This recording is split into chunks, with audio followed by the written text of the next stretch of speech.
दोस्तों, नरेंद्र मोदी और अमित शाह को शायद एक भ्रम हो गया था कि हम जो आदेश ऊपर से दे देंगे वो आदेश पूरे देश में कोई टाल नहीं सकता। हमारी पार्टी में उसको कोई चुनौती नहीं दे सकता। हमारी पार्टी में उसका कोई विरोध नहीं कर सकता। हमारी पार्टी में दिल्ली से जो आदेश आ गया, दिल्ली से जो कह दिया गया, वो पीना पड़ेगा, मानना पड़ेगा, भले ही दिल पर पत्थर रख करके मानिए।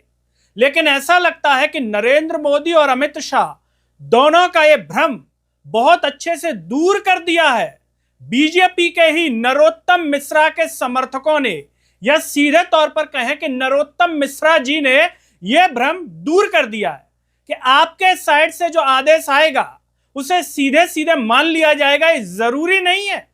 ये बात हम नहीं कह रहे हैं, इस सीधे तौर पर आम लोग कह रहे हैं। आम लोगों के बीच में चर्चा है कि नरोत्तम मिश्रा का दतिया से जो टिकट कटा और उनके समर्थकों के द्वारा जो विरोध प्रदर्शन किया गया दतिया में, जितना हाई लेवल का विरोध प्रदर्शन किया गया, उसके बाद अब लोग ये कह रहे हैं कि नरेंद्र मोदी और अमित शाह की एक तरीके से उल्टी गिनती शुरू हो गई है दतिया से। क्योंकि इतने 12 सालों में बीजेपी की जो छवि थी कि नरेंद्र मोदी अमित शाह के यहां से जो आदेश आ गया, किसी में हिम्मत नहीं थी कि उसका कोई विरोध कर दे, उसको कोई मना कर दे, या उसका कोई इस लेवल पर विरोध कर दे कि पूरे देश में चर्चा का विषय बन जाए। उनकी यह हिम्मत दिखाई है नरोत्तम मिश्रा के समर्थकों ने, या ये कहें कि नरोत्तम मिश्रा के चाहने वालों ने सीधे तौर पर कह दिया कि हमें कोई मतलब नहीं है मोहन यादव जी से भी और केंद्र में बीजेपी से भी। वो तो नरोत्तम मिश्रा के लिए टिकट की ऐसी मांग कर रहे थे कि ऐसा विरोध प्रदर्शन किया दोस्तों कि देश में चर्चा का विषय बन गया।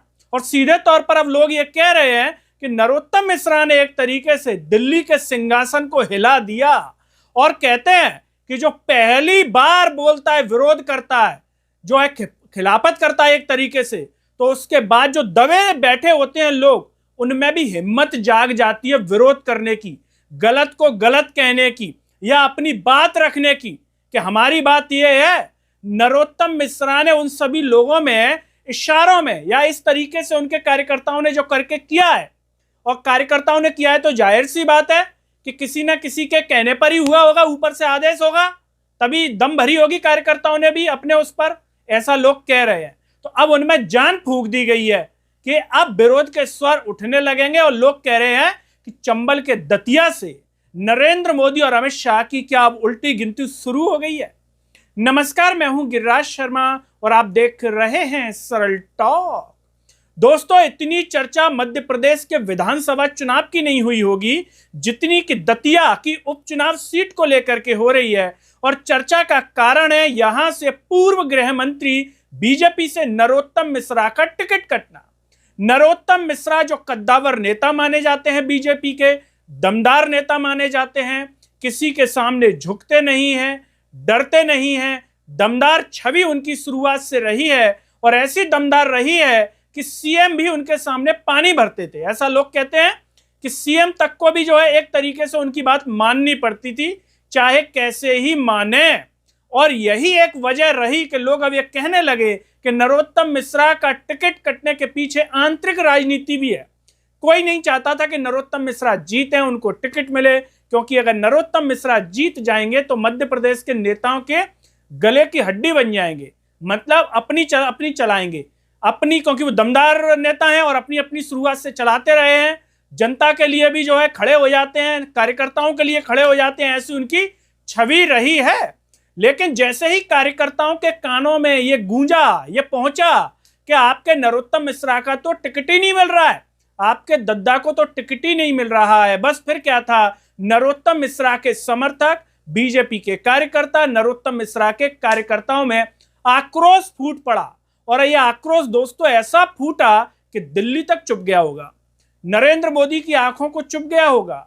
क्योंकि नरेंद्र मोदी तो अभी विदेश दौरे पर थे, लेकिन चूंकि सोशल मीडिया का जमाना है तो नरेंद्र मोदी ने अपना फोन लेकर के चेक तो किया ही होगा कि नरोत्तम मिश्रा के समर्थक क्या कर रहे हैं, जो है हाईवे जाम कर रहे हैं, तोड़ फोड़ कर रहे हैं। और मीडिया में तो यह भी बताया जा रहा है कि पुलिस वाले तक घायल हो गए हैं, मतलब कलेक्टर एसपी से भी नहीं डर रहे हैं। और सबसे बड़ी बात, नरेंद्र मोदी को यह चुभी होगी, ये बुरी लगी होगी कि पूरे देश में बड़े बड़े नेता जो बड़े बड़े तुर्रम खां थे वो भी हमारे सामने चू नहीं कर सके, तो नरोत्तम मिश्रा के समर्थकों की इतनी हिम्मत कैसे हो गई कि इस लेवल का विरोध प्रदर्शन के पूरे देश को मैसेज दे रहे हैं कि नरेंद्र मोदी और अमित शाह के यहां से जो आदेश आएगा, बीजेपी के यहां से जो आदेश आएगा, वो जरूरी नहीं है कि हम माने, हम उसका विरोध कर सकते हैं और बिना डरे विरोध कर सकते हैं। इसीलिए लोग अब ये कह रहे हैं, क्या चंबल ऐसा इलाका जहां से लोग कहते हैं कि डरते नहीं है, चंबल का वो नाम रहा है, क्या उस चंबल के दतिया से अब नरेंद्र मोदी और अमित शाह की उल्टी गिनती शुरू हो गई है राजनीति में? और ये जो विरोध किया गया है नरोत्तम मिश्रा की ओर से, समर्थकों की ओर से, तो क्या अब धीमे धीमे जो बीजेपी में अन्य दबे हुए लोग बैठे हैं, जो किसी चाहे डर की वजह से कह लो या हमारा कोई अहित हो जाएगा पार्टी में उसकी वजह से कह लो, अब उनमें भी एक जान फूंक दी है नरोत्तम मिश्रा के समर्थकों ने। नरोत्तम मिश्रा जी ने, भाई समर्थक कर रहे हैं तो मैसेज तो यही जा रहा है कि नरोत्तम मिश्रा जी की ओर से हो रहा है। देश में जो मैसेज जा रहा है कि नरोत्तम मिश्रा अपने समर्थकों को रोक नहीं पाए इस विरोध प्रदर्शन से, नरोत्तम मिश्रा का फोन बंद था, सोशल मीडिया पर एक भयंकर दोस्तों वायरल हो रही है। और सबसे बड़ी बात, लोग ये कह रहे हैं कि दिल्ली का जो सिंहासन दम भरता था 12 सालों से, क्या उसकी चूल्हे हिला दी है नरोत्तम मिश्रा ने, दतिया ने, चंबल ने। और दोस्तों खबर इसलिए भी बड़ी है कि SP, additional SP, SDOP, TI तक घायल हो गए। मतलब एक कानून व्यवस्था नरोत्तम मिश्रा जी के समर्थकों ने किस तरीके से यहां पर ध्वस्त कर दी कि कलेक्टर की भी हिम्मत नहीं हुई भैया लाठीचार्ज करने की। एक वीडियो में कह रहे हैं कि हमने बिना लाठीचार्ज के ही संभाल लिया, लेकिन घायल तो हो गए पुलिस वाले, घायल हो गए। मतलब नरोत्तम मिश्रा के समर्थकों में दम थी कि पुलिस वालों को भी घायल कर दिया और पुलिस उन पर लाठीचार्ज भी नहीं कर पाई। दतिया में 3000 की भीड़ का कलेक्टर एसपी पर पथराव। दोस्तों पथराव की बात आ रही है, ये वही बीजेपी है जो जम्मू कश्मीर में कहती थी पथराव होते हैं, ये पत्थर फेंकते हैं। अब बीजेपी के लोग ही पत्थर फेंक रहे हैं, वो भी कलेक्टर और एसपी पर, बिना डरे। कोई डर नहीं है। समर्थक किसके? नरोत्तम मिश्रा। 200 पर केस दर्ज किया गया है। जब ये सोशल मीडिया पर दोस्तों वायरल हुआ तो दूसरे दिन नरोत्तम मिश्रा मीडिया के सामने आए, चेहरा उतरा हुआ था उनका, और भोपाल पहुंचे। वहां पर उनकी मुलाकात बीजेपी के प्रदेश अध्यक्ष हेमंत खंडेलवाल से हुई, मुख्यमंत्री मोहन यादव से हुई, और वो कह रहे हैं कि पार्टी का निर्णय सर्वोपरि होता है, पार्टी का निर्णय तो मान नहीं है, मुझ में कोई कमी रही होगी, हम आत्मावलोकन करेंगे, अपने अंदर झांकेंगे। इस तरीके से मैसेज उन्होंने मीडिया में दिया। लेकिन उसके बाद वो दिल्ली भी पहुंचे हैं, दिल्ली भी जो है उनको बुलाया गया या गए हैं, इस तरीके से मीडिया में खबरें हैं। लेकिन खबर दोस्तों सबसे बड़ी ये है इस पूरे मामले में कि भले नरोत्तम मिश्रा को टिकट नहीं मिला, नरोत्तम मिश्रा की जगह आशुतोष तिवारी को दे दिया काट करके, और खबर यह है कि जो नरोत्तम मिश्रा ने काम किया है, सीधे दिल्ली को चुनौती, दिल्ली के सिंहासन को चुनौती, नरेंद्र मोदी को चुनौती, बीजेपी को चुनौती, बड़े बड़े नेताओं को सीधे चुनौती, इस तरीके से जो पूरा कार्य हुआ है, क्या इसके बाद अब पूरे देश में बीजेपी के भीतर विरोध की लहर उठेगी जो नेताओं में आपस में होती है कि भाई अपनी बात कह पाते हैं नहीं कह पाते हैं? क्योंकि नरेंद्र मोदी और अमित शाह का अभी तक एक ट्रैक रिकॉर्ड रहा है कि उनके सामने कोई बोल नहीं पाता, और कम से कम ऐसे तो नहीं बोल पाता कि पूरे देश में ही जो है ऐसा मैसेज चला जाए। लेकिन इस ट्रैक रिकॉर्ड को खराब कर दिया किसने? नरोत्तम मिश्रा ने। नरेंद्र मोदी और अमित शाह के इस ट्रैक रिकॉर्ड को ध्वस्त कर दिया और बता दिया कि चंबल को लोग ऐसे ही नहीं कहते कि चंबल के हैं।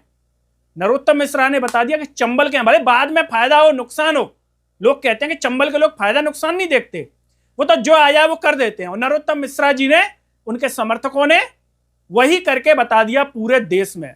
अब आगे क्या होगा राजनीति में ये तो आने वाला समय बताएगा। वैसे दोस्तों आप जहां से भी हैं, चंबल से हैं, दतिया से हैं, ग्वालियर से हैं या किसी अन्य राज्य से हैं, आपका अनुभव इसे लेकर के क्या कहता है? क्या नरोत्तम मिश्रा पर आने वाले समय में चुनाव के बाद कोई बड़ी कार्रवाई हो सकती है? क्या उन्हें पार्टी किसी प्रकार का दंड दे सकती है?